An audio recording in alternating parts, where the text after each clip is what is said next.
I have to talk about one show that I have to admit that I watched like 4 episodes of, and I'm going to get cancelled. Okay. Oh, here we go. Why do you do this to us every roundup, man?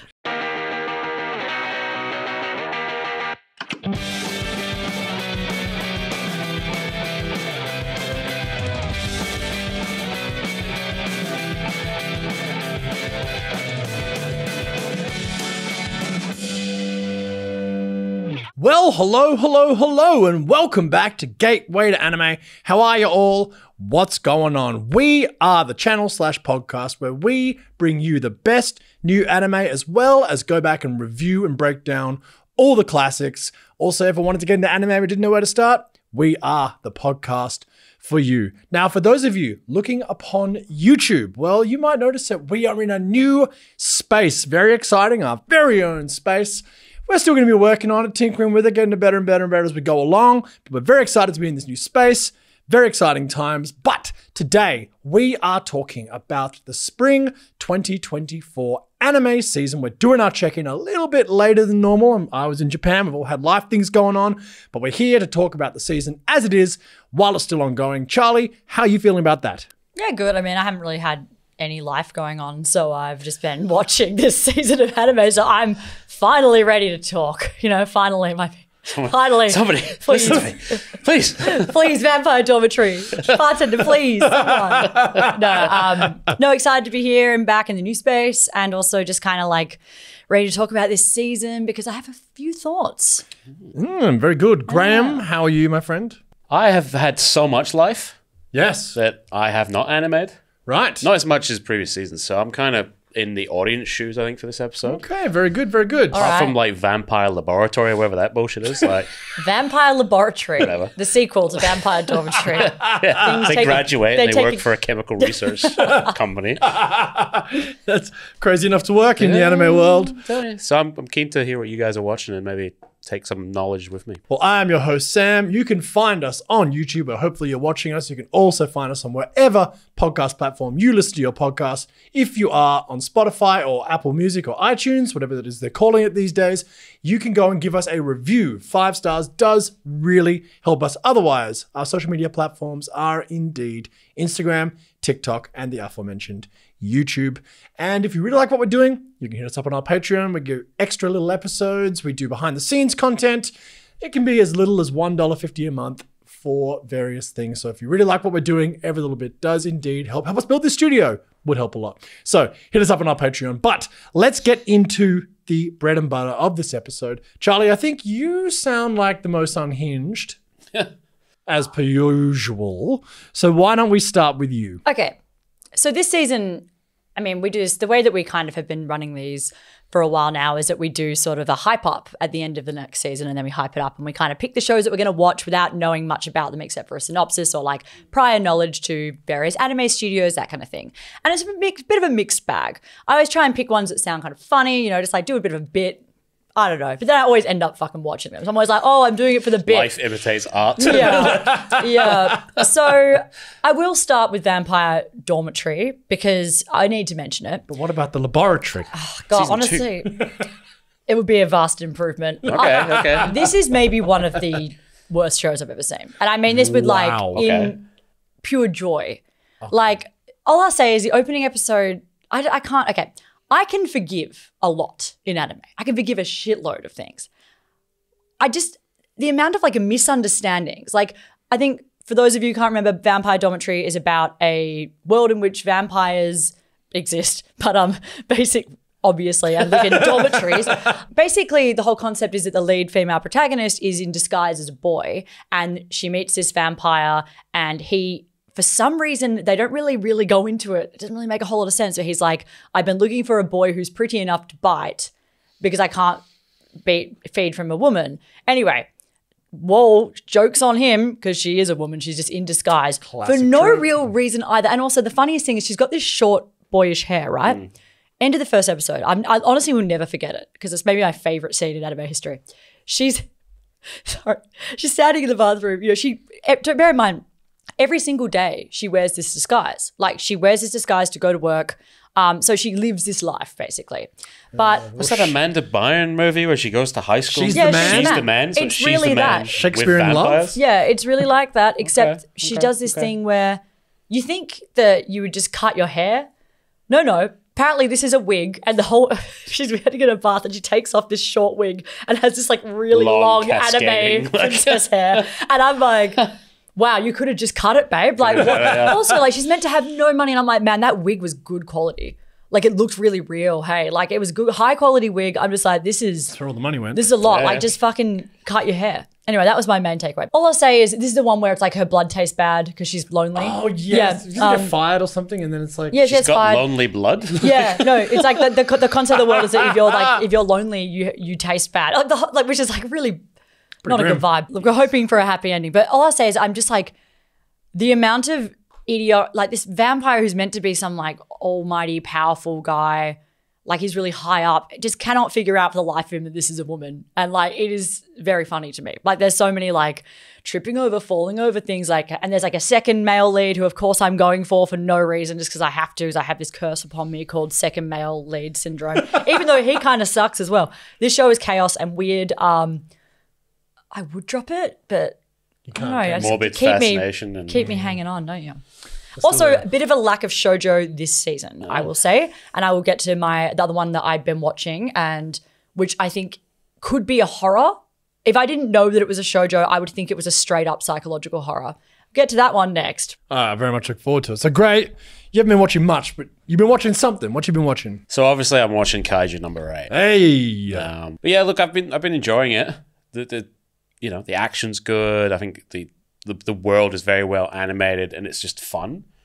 The characters, they're doing justice to the manga. My only gripe with it is like the actual style animation of the characters. They're so goddamn ugly. Interesting. Like they're like, I don't know, they look soft or they just don't look like they've been finished. There's just something. You saw the White Tiger and Not good. Yeah, not good. the hell was that? Yeah. It's like 2D. It was crap. Well, I mean, it's all 2D. Like- but it was like, but it was almost 1D. My main complaint. My main complaint about anime is the fact that it's two-dimensional. I won't stand for it. What is it? Look flat. You know what I mean? Like, Sorry, Sam saw Haikyuu in 4D. Yeah. Yeah, And guys. will never recover from that. I did. The seat was moving and I was hysterical. Check out our video on Haikyuu if you want to go and check out that film in cinemas in Australia right now. Good times.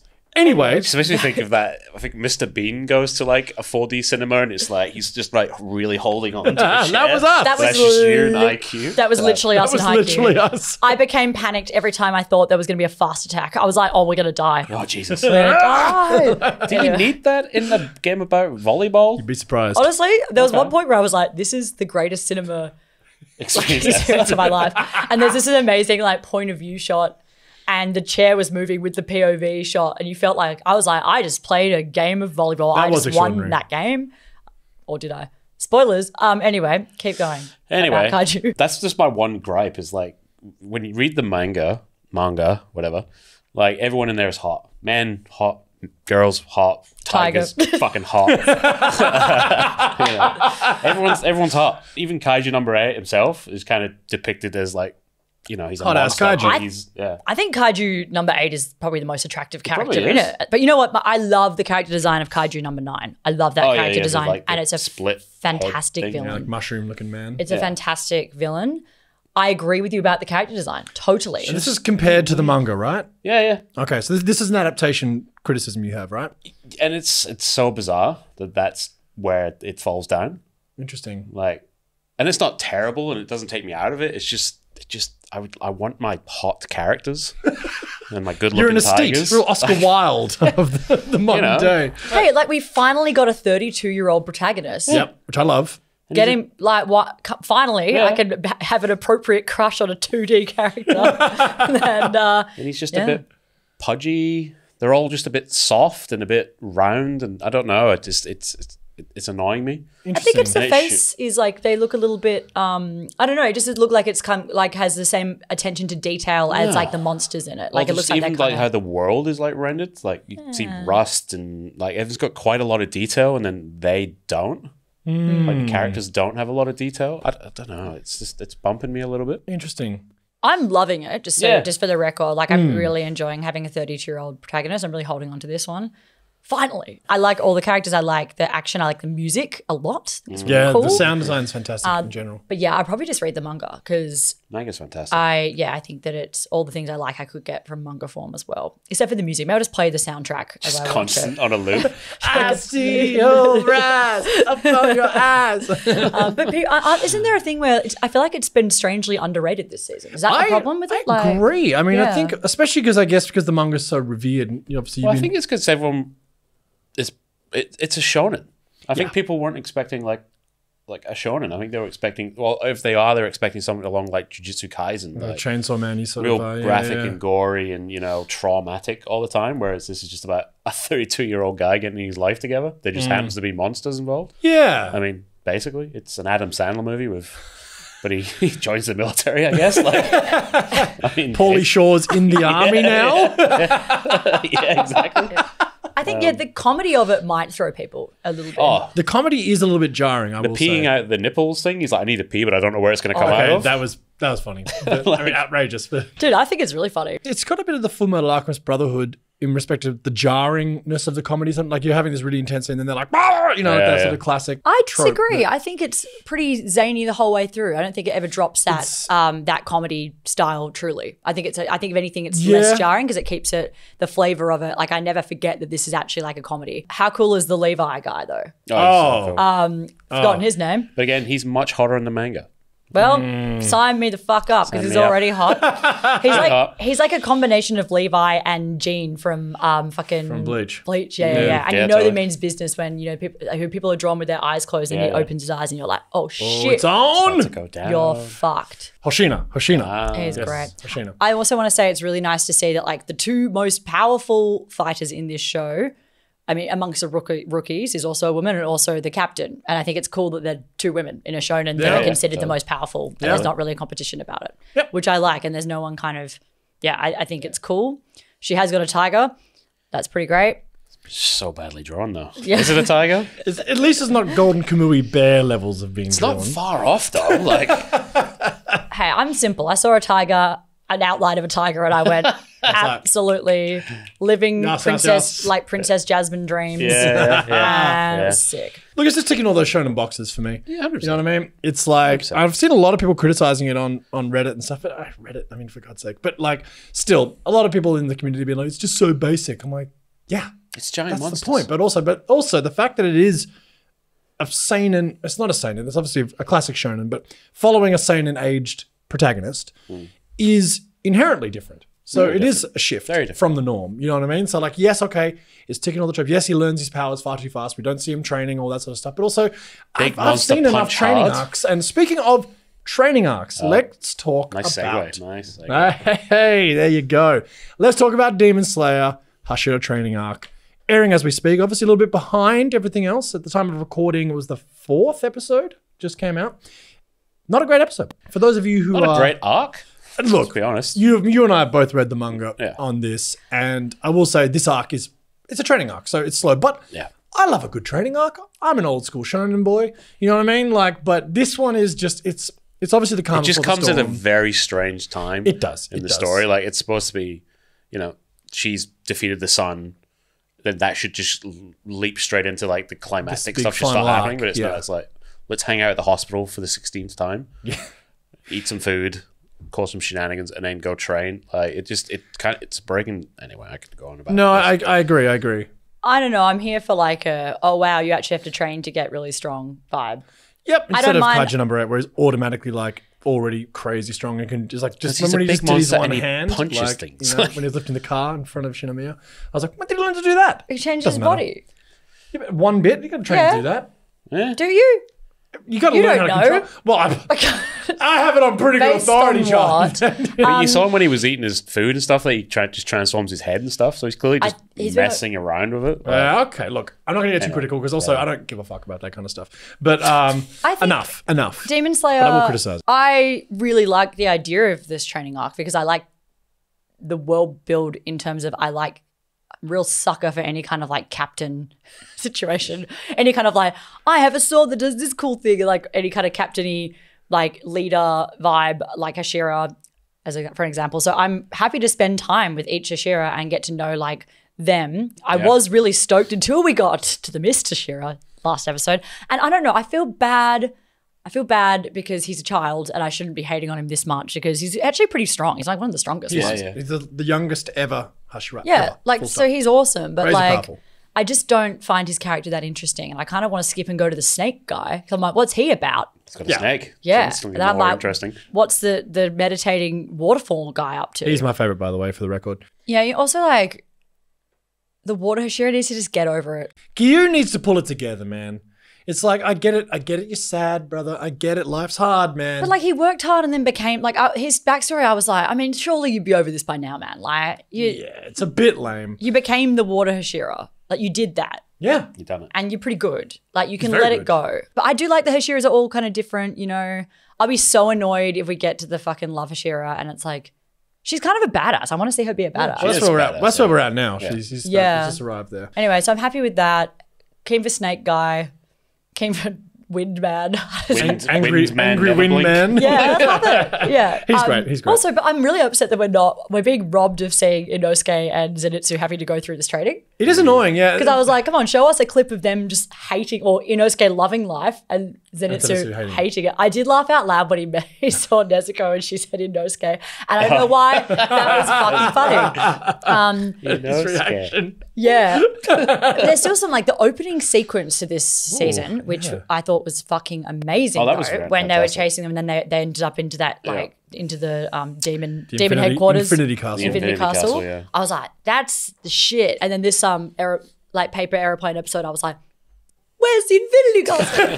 Like, oh, I don't care. I like character development, sure. But we also, like, maybe it's because we just had his backstory, so we spent so long with the Mr. Shira that I'm like, please, just do some sword fighting and leave. We're going to spend some more time with him. All right, there's going to be some more training. And then some more time with him. Look, and Right. Tenjin was back, though, looking great. Tengen is One arm, so hair down. cool, man. Yeah. I'm a Flashy eye patch, Flashy loved eye it. patch. big Tengen fan. 3 amazing wives. Just doing Cooking food, didn't love that, but like, yeah, because they're all ninjas. I was like, they could probably help train too, babe. it. True. But I guess they're going to make infinite rice balls. Yeah, look, we're about to get to the best arc. Right now, a lot of complaints about the ending. Again, not going to spoil anything, but from manga readers, and I remember reading it at the time. What are you complaining about? It's fine, but there No are worse spoilers, ones. I don't know. No spoilers. But like, it ends exactly how you think it's going to end. Yeah, but How the it should Infinity, end, but it's not. Anyway, okay. but the Infinity Castle arc is outstanding. Oh, it's It's phenomenal. outstanding. When Upper Some of the Moon fights are one's around, out you're like, of control. So we got a lot to look forward to, but sometimes you got to get through a training arc in anime, and we're there now. I love training arcs. Yeah, I mean, like, Naruto. We're all Naruto fans. Yeah, just actually train though. Don't make an aeroplane. Yeah, stop making airplanes. Anyway. Charlie, let's hear about your next unhinged masterpiece of horror. So this isn't unhinged. I mean, actually, it was like accidentally unhinged. So I always, and look, I'm up to date with it because I'm watching it out of pure fascination. Because all the comments on, you can read comments on Crunchyroll. It's my favorite thing in the whole world. Oh, they are fun. I didn't even know they had that. There's like one person that comments all the time. She's my hero. She's called Crazy Cinderella Witch. Have you seen her? I probably have. She's made Crazy Yandere Witch. And Okay, like so honestly, funny, yeah. shout out to you, whoever you are, you're a hero amongst the Crunchyroll comments. Every single fucking anime. You and me are there together, baby. So it's nice to relate to someone across the internet. Sorry. Anyway, I said was a side unhinged note. and she's delivered. So As it's a side note, so this is a show called A Condition of Love. Okay. And I read it out, the synopsis last time, because I was like, okay, this is the classic, high school romance, like shoujo, like, and it looks like it could be very sweet. And but I read the synopsis and was like, that sounded kind of problematic. The idea about this girl who basically is a high school student and she's never really experienced love or doesn't really have any interest in it whatsoever, ends up catching the attention of the most like attractive, handsome guy at school who he falls in love with her because she shows an act of kindness. And then they kind of had this relationship where he wants to go out with her, but she's like, I don't really know what love is and maybe I should give it a go though. So they agree to start dating kind of at a slower pace and to kind of her to like see how she eventually kind of feels. So it's actually not as problematic as I thought it was going to be in that way. I was like, maybe she is just asexual, but that no one ever fucking wants to have any asexual representation in anything. So she ends up falling for him. But all I'll say is that his behavior from day one, and by day one, I mean episode 1 that I watched, up until now, is like, He's got like he's like honestly a stalker. Like I'm like, is this that fucking TV show You? Like it basically is anime You. He becomes obsessed immediately. He literally like waits for her. He doesn't like waits outside her work. She goes to his house at one point. He has a shrine, like a picture shrine to her. What? And there's something about the way it's drawn where they have this like weird dead eyes. And I'm like, is this a masterpiece in like horror? I'm like, is this Monster season 3? Like that's what I was expecting. I keep on reading the comments because everyone, there's like half. All the manga readers are like, no. It's like, it's explained why he behaves this way and he actually means really well. But I'm like, man, like I'm going to arrest him. Like I'm going to take him down. Like he's like a full crazy stalker guy. Anyway, it's getting a bit better. I think it's meant to be that they're like learning from each other how to have a healthy relationship. And I think it's meant to be he's been like abandoned in life and like only trusts like his romantic partners, and she's like the opposite where she doesn't really they will isolate from friends, hey? Like I think the way that it's panning out though is it's kind of showing that his relationships are also unhealthy and they're working on it. I don't know. Manga readers don't come for me, but at the moment I'm just like, I kind of was hoping it was going to turn into like a psychological thriller.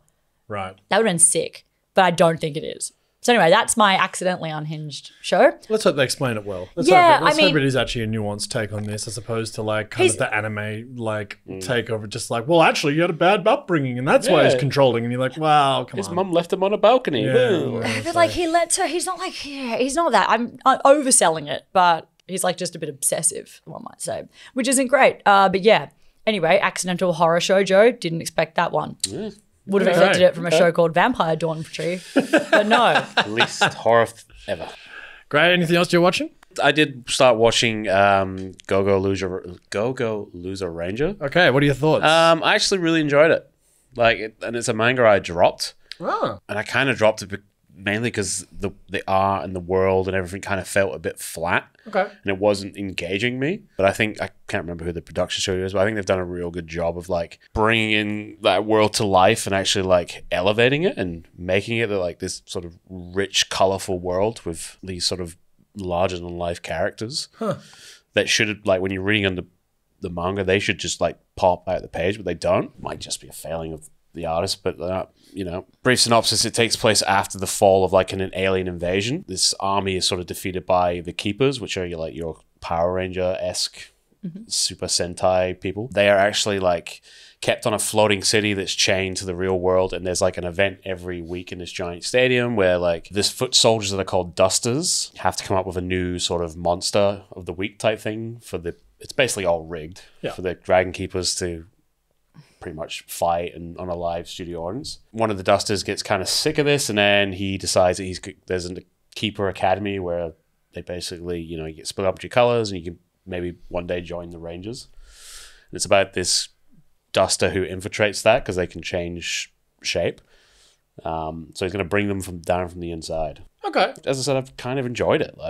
Right. I thought it was just going to be a bit throwaway, a bit boring because I was like, the manga kind of fell off, but no, I'm having a good time. Has it got elements of the boys? I think that's probably what I wanted out of the manga. Right. But it's shonen, so there's only so much you can sort of do. Like the characters are unhinged and the Keepers are themselves they are power mad. They all want to keep power. That's why they keep that city there. That's why they keep the show going. Right. So there is elements of that. It just doesn't go far enough. Right. Or maybe it's kind of warped by the boys. Yeah. A little too much. Yeah, but it's been great. The show's great. The animation's good. I'd recommend it. I really liked it. So I started watching it as well, and I'm not actually up to date with it yet, but I thought it was quite full on in like an unhinged energy kind of way. They really went there. I think the character designs and the world build, and also I don't know, it's just I guess I'm not as familiar with the genre as I was. Obviously in comparison, is it similar to Kaiju number? Yeah. Oh, no, not really. No. Well, you've got basically a defense force fighting monsters. It's the same, but it's all that there. This version just seems to be more televised, and it's about shipping merch and show. And but I guess also growing up being a fan of Power Rangers, that kind of thing, and having all those tropes kind of given back to you, and just the fun of having the Rangers being pretty fucked up or power hungry, or just It's also got that sense of humor that Kaiju number 8 does as well, but it's I think it's more out there as a show. I think so. And because he's transforming into a human instead, and he doesn't really understand the human world because Yeah. he's been like he watches TV up in there, but he doesn't really have a grasp on it. So Interesting stuff. I'd give it a watch. I'd give it a watch for sure. It's like pretty larger than life as well, and I like the animation. Oh yeah, that like the job they've done on the Rangers as well is like fantastic. And it's on Disney Plus, right? Yeah. Yeah. In Australia, at least, anyway. All right. Well, I brought this up in a Hype Up episode, and it is a show called Windbreaker, which, having just been in Japan, quite big over there, which isn't surprising because Tokyo Revengers is massive over there, and They love a delinquent, don't they they? love a delinquent story. Absolutely. Who doesn't love a delinquent? Well, not Tokyo Revengers, not me. But this is an interesting one because I'm up to date. I'm up to date at the time of recording. I've been watching it the whole season. I've been really enjoying it. Like I said before, I was like, I hope it is like Tokyo Revengers without taking itself so seriously. It definitely without is the that. time travel. Without time travel, thank God, and without the most insufferable protagonist, and also like, you know, Mikey, who's just the shittest character in anime. But like, we got to keep saving him. I'm like, no, you don't. He sucks. Anyway, sorry. He's going to be at SmashCon. He might beat us up. I love his voice actor, and as you know, I'm a huge fan. Yeah. But not of that character. Don't like the character. Not the writing. Anyway, this is interesting because, again, the lead character, Sakura, is someone who is just a loner. Absolute loner. And only finds meaning through becoming the strongest. So he tries to go to this school. The school is called Furin Academy. And basically there, you need to fight your way to the top. And it's a pure hierarchy of fighters. And this school also are the protectors of the town. So as a result, you've got like these gang fights on the street and the whole town has been like, yeah, fuck them up. So hyped. Just like, ah! This child-on-child violence. Teenagers bashing each other half to death and the whole crowd's like, ooh, ooh, ooh, ooh. I'm like, this is fucking insane. Wow. Speaking of unhinged, but I really have been enjoying it until the episode that has just aired at the time of this recording. I think it's episode 8 or 9. Because, again, they had this cool thing. There's another school, obviously there is, Shishitorin. And, of course, they end up having a 5-on-5, like top 5 of each, top 5, not even top 5 necessarily, but like 5 from one school, 5 from the other. And they go 1-on-1 in an auditorium. It's essentially a tournament arc. And I was like, Perfect. yes, dude. Hell, this Tokyo Revengers wishes it could do something this badass and ridiculous. Because the show is ridiculous. There's no question about that. But at the end here, when the final the two bosses of each school, the number ones, went at each other, they did the thing which I was hoping it wouldn't do, and they tried to give like the antagonist character a story. And again, a little bit like what you were talking about with your previous show, where like we don't know what yours is yet. But this one was just one of those backstories, which does happen in anime sometimes, where they give you this whole like reason why he's done all this stuff, and then by the end of it, you're like, what? Like, the fuck is this? That's a terrible backstory. I don't give a fuck about this guy. He sucks. Right. You know what I mean? Like, and they just tried to force emotion on the audience in the situation where I was just like, can we just go back to the fights, please? Yeah. We don't need to try and make this more than it is. Don't try and make me feel something for this guy because you failed, and now I'm upset. You know what I mean? I was just like, why don't you smack each other up again? Get back in the street. Get the baker yelling violence, you know? That's what I'm here for. So look, I love sometimes a bit of anime silliness. This show has provided that, but I'm hoping after this, and again, you know, I'm hoping that when we do our little very quick roundup, we can change the way I do our roundups, by the way, guys. It would be much more about hyping up the next season. We'll just do a quick like, oh, this is good, this is bad, this is good, whatever. We're doing the bulk of this season right now. But as it stands, I've enjoyed this show, and I hope it doesn't try and lean more into the attempting to create meaning where there is none. Let's not be real. Let's be real here. Yeah, but they do that with everything. I know, That's and just what I know what genres anime do, is, like, but like I was really hoping for some brain dead shit this time. It's like every demon they slay, and it was like, well, he once loved his mum, and you're like, who gives a shit? Like, you know, like that's what they do. Then he became a spider thing. You're like, fuck off. It's fucking anime, dude. Cut off his hand. That's what's missing. I finally got it given to me, and they took it away again. All right, Charlie, what else you got? So I talked about a show called Untamed Memory in our Hype Up last time. And again, I was like, really with the hectically problematic synopsis. Basically, it's about this royal who's been cursed by, it's a world of witches, a fantasy world, and he is a member, like the royal prince, and he's been cursed with the idea he can't give, basically his bloodline ends with him. So it's a curse that he's had since he was a child. And he then goes to this tower that's run by a witch, and it's like an unbeatable tower kind of thing. But if you can beat the tower and meet this witch, she can grant you a wish. So he goes to the tower, beats it in record time. He's like this total badass. Goes up to the top, and she's not expecting anything. She's literally like drinking tea, and she's like, oh shit, like okay. And she goes, all right, well, let me try and help you out. Like, let's say, and she's like, oh, I actually can't break this curse because it's done by the Witch of Silence, and there's like a magic system. It's quite interesting about witches and how they work. And she's like, good news is you just have to find someone whose power is enough that their body can withstand the curse and and giving birth, basically. And she's like, there will be some people that magic is powerful enough to do that. Okay. Anyway, she's like, let me find them. And then he's like, what about you? She's like, beautiful. And she's like, oh shit. And then he's like, no, I pick you. My one wish is that you marry me. And then they kind of come to this agreement where she's like, fine, I'll come with you to your thing and I will work with you for a year to try and break this curse in another way. Jesus. Because the idea is that she's kind of like, I don't really want to marry you. And he's like, fair. If you don't want it by the end of the year, then that's fine too. So that was a little bit less intense than I thought it was going to be. So she ends up going with him. And I was like, this premise is like, like I'm now on board. I kind of like the world build. I liked the magic system. I liked her tower was so cool. And I've never seen a show just fumble so bad with pacing. And I remember just being like, I feel like maybe the first 2 episodes were good. And I was shocked. I was shooketh to my core. Me and that girl on Crunchyroll commenting. Even the younger age. Yeah, Your is best this the best show ever? Sorry. Anyway, basically, I was like, yeah, maybe it's, and I was reading the comments from everyone, and they're basically just like, wow, like this is actually apparently the books or the novels that it's based off are really good, the light novels. And I was like, okay, cool. Anyway, flash forward, I think it's like the 3rd episode or something, and I was like, oh, I think I hate this show so much. And I was just like, it really just quick. And then all the comments are just like, how did they manage this? They just like fully like the character's doing those like crazy out of character things. Like he all of a sudden like threatens to rape her at one point and to teach her some kind of lesson that like makes no. And I was just like, Jesus. This makes no sense like at all, and makes me hate him. Even though I liked that character a minute before, and now I'm like, what? Anyway.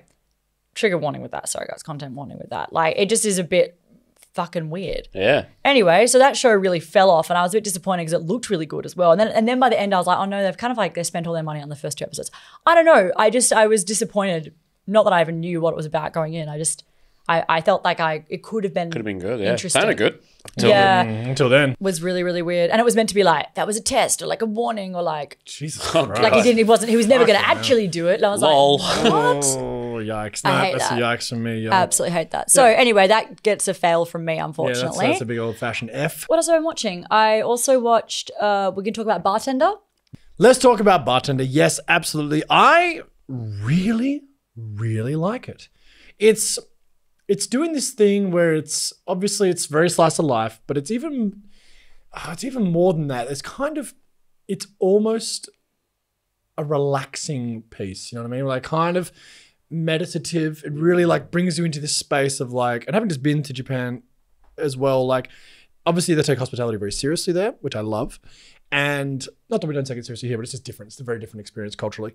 And I just think that this show does something really interesting because it's bringing you characters coming to a bar with problems in their life, and just he makes them a drink, and the drink takes away their problems for a minute. And like that is the classic old barkeep, got a problem there, son, with the with the lighter, very American trope, but done in obviously a very distinctly Japanese way.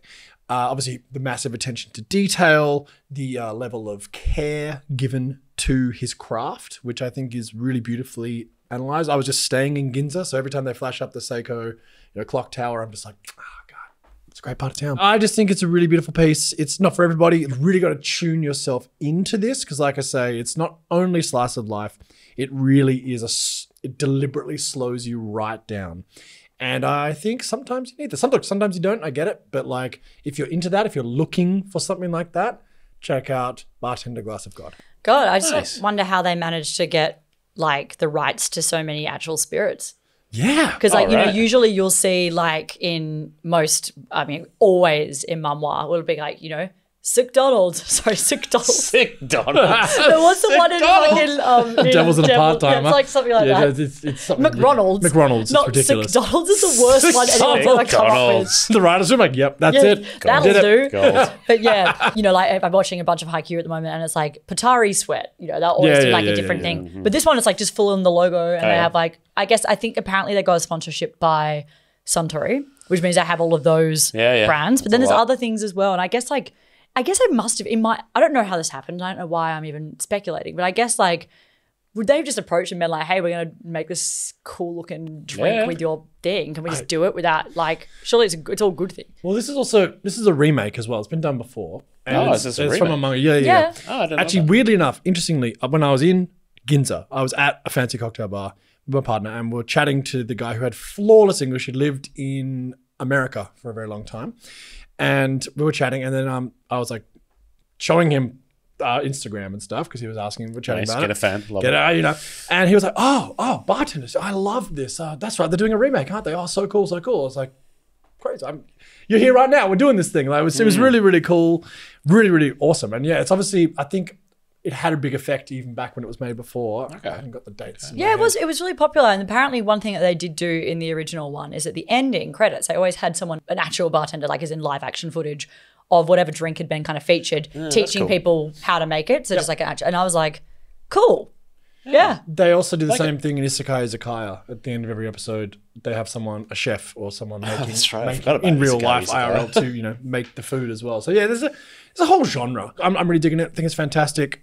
Speaking of food, Delicious in Dungeon second court is absolutely rollicking along. I've talked about the show enough, so I'm not going to go into it like the story and stuff. You can find that in our food episode or in the hype up of this of spring in our previous episodes. But like Delicious in Dungeon's basically D&D, but focusing on cooking.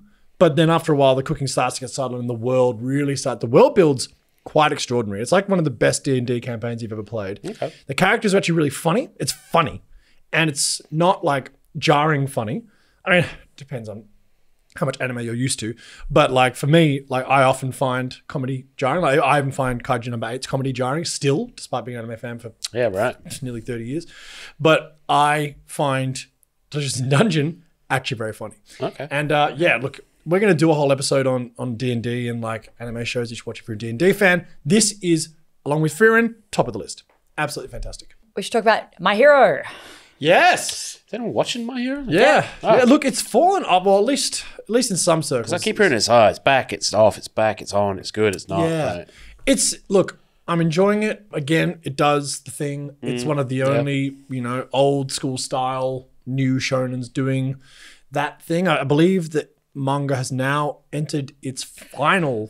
I thought it finished. I hope it's the epilogue. I think it's even. It's the epilogue. Yeah, It's the so I epilogue think it's now, pretty much done. It's in the epilogue. So we done in the manga very closely. Look, you know, Black Clover, My Hero, these other shows still do it. Like even Demon Slayer is slightly different in the way that it's made. I mean, you could argue that there's a big Venn diagram crossover there. But I'd say Black Clover and My Hero probably crossover more so as far as that like old school typical sort of show. This is more evocative of the old days, I think.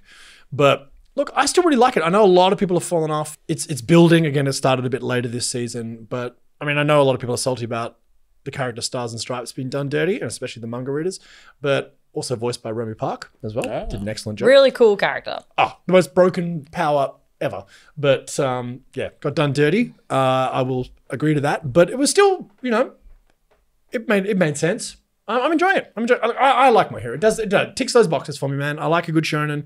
It does its job well. I think My Hero is actually underrated. I know it's a really crazy thing to say, but I think it's underrated with like, I think it gets an unfair like judgment because whenever I rewatch it, I'm like, God, I love this show, and then I do think it falls off in some seasons. I think the latest season was actually pretty fucking good. Shigaraki is one of my favorite villains ever. Yeah, it's fantastic. It's good, man. Like if you're a shonen fan, it's doing everything you want it to do. Yeah. So like, and yes, it's not perfect, but no, nothing is. So like, maybe I don't saying know. My Hero is underrated is an insane thing. No. to say. I know exactly what you're saying though, because it's obviously popular. massive show, but it has fallen off, and a lot of the more, I guess, hardcore fandom. I suppose we sort of spend a lot of time in like Reddit forums and clearly Crunchyroll comment sections, but It's where the real chat is happening. You know, Where but the real fans so the are. real fans well, it's fucking just are. a more like intense fan base that obviously, because we've been fans of the genre for so long, right? That we obviously interact with sometimes, which is not the reason for this show existing. We're not trying to do that, but I think a lot of the more like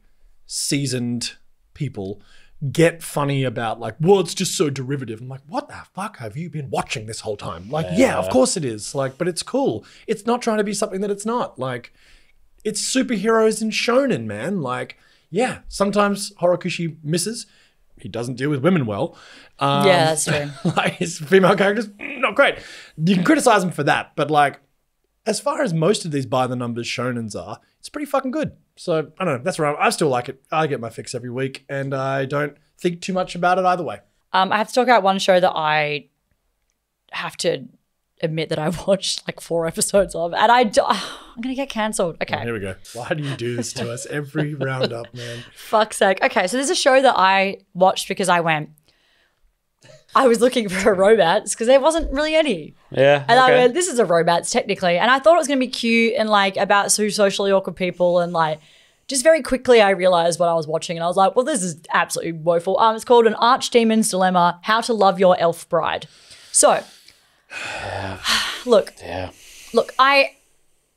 don't know. At first, I don't even know how to defend myself here. I think my anime blinkers were on and I like forgot to be offended by things. And then I remembered like by the end and I was just like, oh no.